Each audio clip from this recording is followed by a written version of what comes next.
Marami talagang taong mapagmata. Minsan nga, sa kapitbahay mo, mamatahin ka, di ba? Paano pa kaya itong isang ginang na 'to na in public nagsuot ng damit na open yung likod? So yun lang, binas na siya.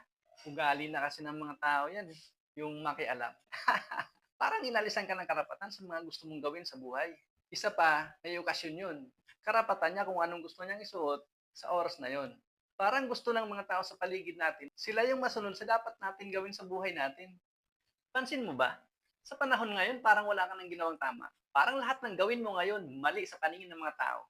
Bakit hindi na lang tayo maging masaya sa mga nakikita natin? Kung anong nakikita natin sa kapwa natin, maging masaya na lang tayo para sa kanila. Di ba?